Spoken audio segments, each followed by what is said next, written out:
Bismillahirrahmanirrahim. Sebagai penghujung dari acara webinar pertama tentang situasi politik saat ini, dilanjutkan dengan Q&A.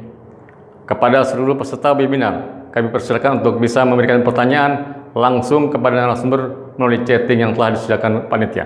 Terima kasih. Saya akan membacakan beberapa komentar. Salah satu dari Mas Wahyu Prawoto. Ini menurut saya pendapat saja. Beliau mengatakan bahwa menurut saya, menurut Wahyu, meski partai politik diperlukan, tapi di Indonesia masih terlalu banyak. Saya pribadi kebetulan sependapat dengan Mas Wahyu. Dari Mas Farhan Helmi, dia mengatakan bahwa barangkali, ini menurut Farhan, barangkali menurut saya yang diungkapkan masih berupa tantangan. Imajinasi masa depannya tidak pernah didialogkan. Jadi tadi Mas Heri sudah mengatakan bahwa saya masih optimis. Pak Sarwono masih mengatakan bahwa inilah yang sebetulnya jalan yang benar yang ditempuh oleh Pak Jokowi. Membangun Omnibus Law, dan kemudian menjadi lebah ketika singa dan gajah dan siapa bertarung di belakangnya. Ada dari Mas Edi Entum. Mas Edi Entum mengatakan bahwa ini saya rasa harus dijawab oleh Mas Heri. Saya merasa bahwa ada partai yang agendanya memasarkan intoleransi. Bagaimana pendapat Kang Dadan dan Mas Heri? Itu tolong dicatat Mas Kang Dadan dan Mas Heri. Dari Arif BS mengatakan bahwa undang-undang otonomi daerah masuk kategori memperkuat atau memperlemah ketahanan nasional. Saya rasa ini Pak Sarwono yang lebih wise untuk menjawabnya. Dan yang terakhir untuk sesi ini dari Mas Iwan Hiknasto. Saya rasa ini semua orang tahu siapa beliau ini. Apakah ada ide-ide soal relokasi industri yang sedang terjadi? Ratusan perusahaan sedang keluar dari RRT. Bagaimana kebijakan pemerintah Jokowi? Saya rasa itu ada 3 atau 2 pertanyaan yang harus dijawab. Yang 2 atau 3 yang pertama saya bacakan adalah pendapat para audiens. Saya serahkan kepada Mas Heri untuk menjawab. Silakan Mas Heri. Makasih Mas. Kira-kira Mas, kalau partai yang formal untuk menjadi provokator, saya kira tidak bisa dengan mudah untuk disebutkan. Namun demikian, yang kita lihat sekarang ini, aktor-aktor kemarin yang mendalangi kerusuhan itu memang ada kelibat beberapa elemen atau unsur dari partai, tetapi tolong tidak dilupakan, sudah lama diidentifikasikan adanya kelompok-kelompok anarko yang juga entah tadi seperti disebut oleh Mas Sarwono karena ada logistik kemudian bergerak atau tidak, tetapi tampaknya itu bekerja yang sangat sistematik. Di dalam laporan-laporan yang tampak di televisi juga terlihat mereka-mereka yang bikin rusuh, bikin onar itu mempunyai seragam yang hampir bersamaan, hitam-hitam dan segalanya itu yang untuk tidak menggebyah-uyah tentang adanya partai yang kemudian melakukan provokasi. Tetapi kalau partai, sebenarnya Hizbut itu artinya kan partai. Kalau partai HTI itu saya kira memang dia mempunyai dasar dan tujuan yang memang berlawanan dengan Pancasila dan saya kira sudah semestinya dilarang dan kemudian bukan tidak hanya dari pelarangannya sebagai organisasi informalnya tetapi juga gerak-geraknya juga harus mulai dibatasi secara lebih luas. Mengenai relokasi pabrik ini kan juga berkaitan dengan yang tadi karena persaingan yang serupanya banyak negara dengan neraca perdagangan yang tidak berimbang tadi merasa supply chain-nya terganggu. Seperti sebelum COVID pun upaya untuk memindahkan pabrik dari dari Cina itu sudah dimulai.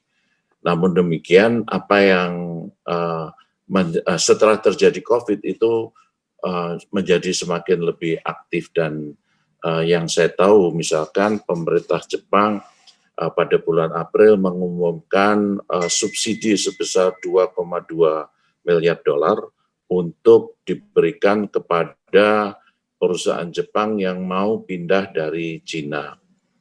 Sudah dari batch pertama itu 30 perusahaan Jepang yang disubsidi, yang penerima subsidi, 30 Jepang, dan alhamdulillah hanya satu yang ke Indonesia. Separuhnya itu 15 itu ke Vietnam, yang ke Indonesia itu hanya satu, dan skalanya adalah menengah atau SME. Sedangkan yang di Vietnam, 6 diantaranya adalah industri besar yang cukup strategis, termasuk otomotif dan lain-lain sebagainya. Persoalannya yang dihadapi seperti apa, Ibu, teman-teman sekalian, yang tadi ditanyakan oleh Iwan adalah di kita ini sibuk untuk mengadakan tempat dan lain-lain sebagainya. Tetapi yang mengurusi secara sederhana itu justru tidak ada. Saya sudah mencoba bertanya dan kemudian juga menelusuri di berbagai macam media. Di Vietnam itu orang cukup datang di satu kantor, semuanya menyampaikan niatnya dan lain-lain, semuanya akan diberesi di situ. Di kita sekalipun dikatakan ada satu pelayanan tunggal di BKPM, pada kenyataannya itu belum terjadi, dan urusannya masih jauh lagi jelimet sekali dan itu. Dan kadang-kadang juga yang menjadi keprihatinan, peraturan kita juga tidak terlalu jelas. Saya diberitahu oleh pengusaha Jepang yang kemarin bertemu dengan Perdana Menteri Suga dari Ketua GCC, Japan Jakarta Club, yang secara spesifik waktu bertemu dengan Perdana Menteri Suga, yang Perdana Menteri Suga menanyakan adalah tentang tax system di Indonesia.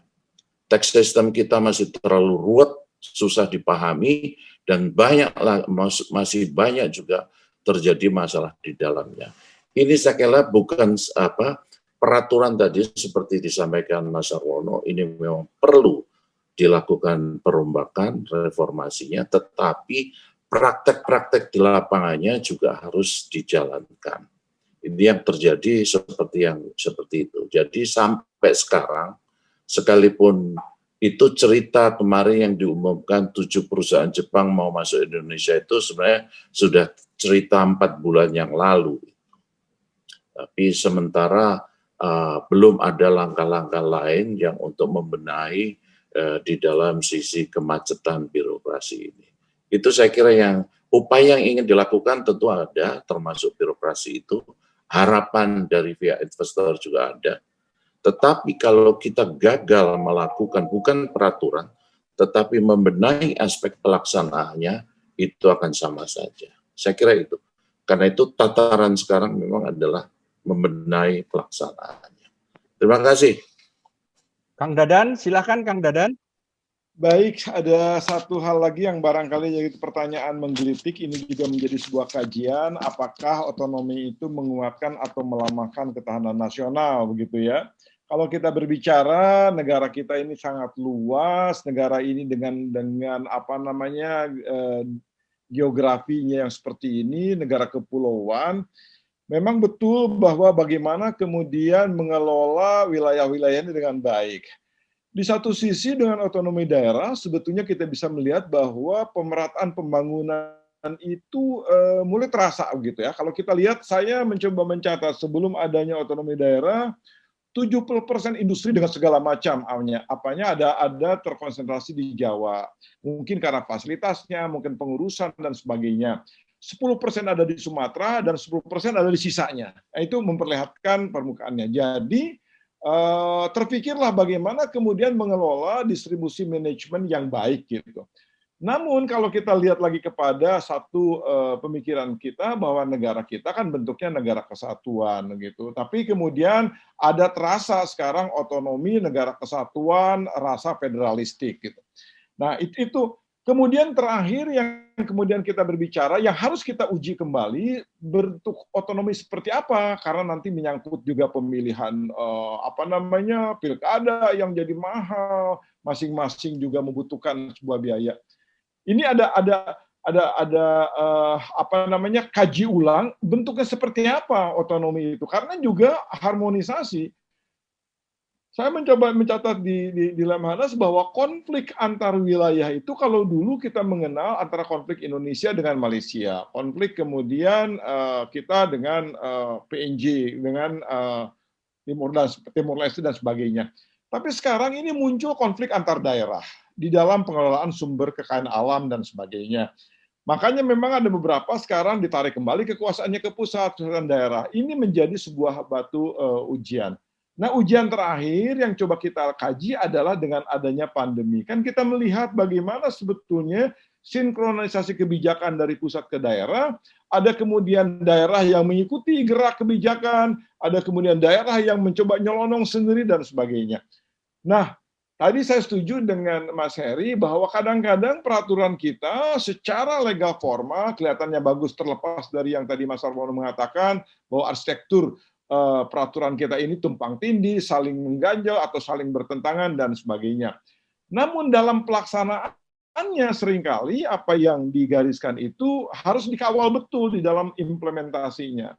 Ini yang barangkali sekarang sedang kita coba lihat lagi bagaimana sebetulnya otonomi daerah, rasa negara kesatuan RI ini, jangan kemudian otonomi daerah tapi rasa federalistik. Ini yang juga menjadi bagian PR kita supaya pembangunan ini kita bisa berjalan dengan baik, karena kami juga mencoba mengukur ketahanan nasional, ternyata Papua gitu, NTT tetap aja urutan-urutan ke-29, ke-30 gitu. Dan ada satu lagi di dalam bagian barat yang juga masih rendah seperti Aceh gitu. Dan ini mencerminkan juga adalah potensi-potensi disintegrasi. Jadi itu memang harus kita melakukan kajian. Tidak kita bisa mengatakan bahwa itu melemahkan atau menguatkan, tetapi di satu sisi kita mengharapkan bisa mengelola dengan baik wilayah-wilayah yang jauh, yang tidak sentralistik, tetapi di sisi yang lain kita tetap harus membuat sebuah rambu-rambu yang membuat sinkronisasi antara kebijakan pusat, daerah, dan juga menghilangkan konflik-konflik antar daerah. Itu kira-kira ya yang tambahannya mengenai otonomi daerah. Terima kasih Kang Dadan. Pak Sarwono bisa melengkapi, tadi ada dua yang rasanya pas untuk dijawab oleh Pak Sarwono. Yang pertama otonomi daerah, dan yang kedua relokasi industri yang terjadi di RRT dari Mas Iwan Hiknansto. Ya, mengenai OTDA ini yaitu kita ini kebetulan merupakan negara kesatuan yang seperti Mas Dadan bilang ya punya taste atau cita rasa federalis. Dan ini di dunia ini bukan barang baru ya, kita pernah mengenal Uni Soviet yang ngaku sebagai negara federal, tapi yang praktek pemerintahannya sangat-sangat sentralistis, gitu ya.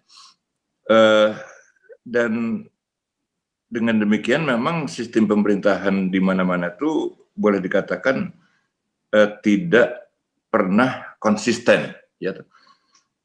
Yang membedakan satu bangsa dengan yang lainnya adalah seberapa jauh masyarakatnya itu mandiri dan dewasa. Itu yang menolong begitu. Tapi kalau diserahkan kepada sistem pemerintahannya, ya nggak ada yang sempurna begitu ya. Semuanya penuh dengan kontradiksi. Seperti halnya di Amerika sekarang itu terjadi itu chaos saja begitu ya. Masa ada gubernur yang bikin perda tentang protokol kesehatan, perdanya itu dibatalkan oleh Mahkamah Tinggi negara bagian itu karena dianggap tidak konstitusional. Nah, itu kan gimana ya? Melanggar semua common sense saja, tapi itu terjadi gitu ya. Jadi seperti dikatakan oleh Winston Churchill, ya demokrasi adalah suatu sistem yang jelek. Tapi sistem-sistem yang lain tuh sayangnya lebih jelek dari demokrasi gitu. Nah, sehingga kunci kemajuan suatu negara adalah terletak dari kualitas masyarakatnya, ya toh, yang harus mempunyai imunitas yang tinggi terhadap ketidakberesan administrasi pemerintahan. Nah, tapi di Indonesia kita nggak bisa nunggu imunitas masyarakat itu terbentuk secara baik, karena itu program yang sangat jangka panjang. Yang bisa dilakukan oleh pemerintah Jokowi adalah itu dirubah tuh arsitektur legalnya di Indonesia ini dengan segala macam undang-undang yang tumpang tindih itu. Baru kemudian kita bisa membereskan birokrasinya dan seterusnya. Nah, mengenai relokasi industri ke tempat lain dari Cina, saya pikir itu masuk akal karena Cina ini mengalami masalah demografi juga. Karena terlalu lama mempraktekkan one child family. Semua orang Cina hanya boleh punya satu anak. Nah, sehingga mereka kemudian sangat kekurangan tenaga-tenaga muda. Nah, sehingga akhirnya berbagai industri tentunya harus direlokasi ke luar. Sekaligus juga itu bagus untuk mendekatkan produk Cina itu ke market, begitu ya. Very smart, begitu. Nah, kenapa Vietnam yang dapat begitu? Karena orang Vietnam tuh punya suatu etos sosial tersendiri. Mereka tuh adalah satu negara yang rakyatnya sangat disiplin, sangat taat, gitu, dan rajin, gitu, dan daya juangnya tuh luar biasa. Itu Amerika tuh ngebunuh orang Vietnam sebanyak 2,5 juta. Dengan korban di pihak Amerika 60.000 orang. Tapi yang harus mengaku kalah tuh bukan orang Vietnam. Orang Amerikanya yang kalah. Kemudian tahun 78 Cina menginvasi Vietnam untuk kasih pelajaran ke Vietnam. 2 bulan bertempur kucar-kacir tentara Cina. Pulang mereka, habis 80.000 orang serdadu Cina, habis saja. Prancis mengalami hal yang sama dengan orang Vietnam itu. Nah, jadi ulet itu bekerja keras, taat sama otoritas. Itu yang menyebabkan kemudian Vietnam menjadi atraktif. Nah, Thailand tidak atraktif lagi karena sekarang eksistensi kerajaan itu sudah di ujung tanduk. Demikian juga kebiasaan mereka berkudeta juga diprotes banyak orang. Nah, sehingga Thailand kemudian tidak menjadi atraktif lagi. Gitu. Nah, Indonesia gimana? Indonesia ini saya kira hanya atraktif bagi kalangan investor yang sudah biasa beroperasi di sini dan ngerti lika-likunya. Tapi kalau hanya mengandalkan aturan dan seterusnya, ya nggak bisa cepat urusannya gitu. Makanya di Indonesia ini ada beberapa konsultan asing yang sangat ahli dan tahu seluk-beluknya investment di Indonesia ini. Dan rata-rata mereka tuh adalah orang-orang yang sudah merupakan penduduk tetap Indonesia, udah 20-30 tahun di sini. Atau bahkan ada yang sudah jadi WNI. Gitu. Tapi kalau begitu saja datang dari luar negeri mau investment di Indonesia, ya nggak bisa gitu ya. Dan tentunya keadaan ini tidak bisa kita biarkan. Ya. Karena kalau Pak Jokowi memang ingin merubah arsitektur legal di Indonesia, memang udah aturan-aturannya banyak yang nggak masuk akal sih gitu. Ya. Jadi harus saja dirubah, karena kalau kita tidak melakukan itu, semua kesempatan yang ada di depan mata kita tuh akan nggak kejadian gitu.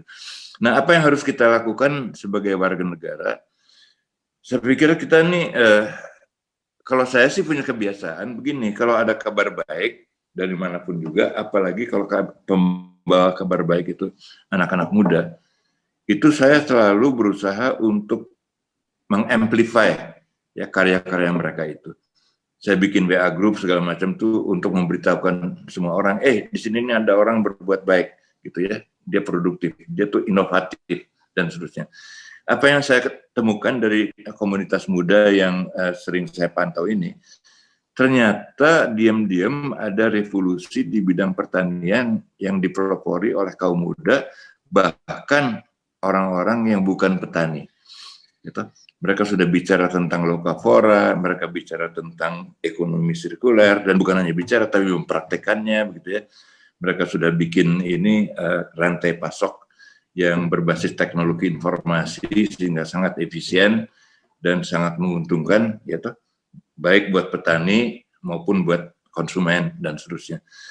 Nah, mungkin pekerjaan kita sebagai alumni ITB adalah untuk menjadi corong ya dan pengeras suara bagi perbuatan-perbuatan baik ini, begitu.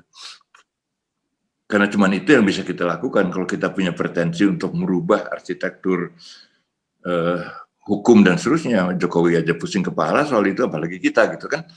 Terima kasih. Terima kasih Mas Heri, Kang Dadan, Pak Sarwono.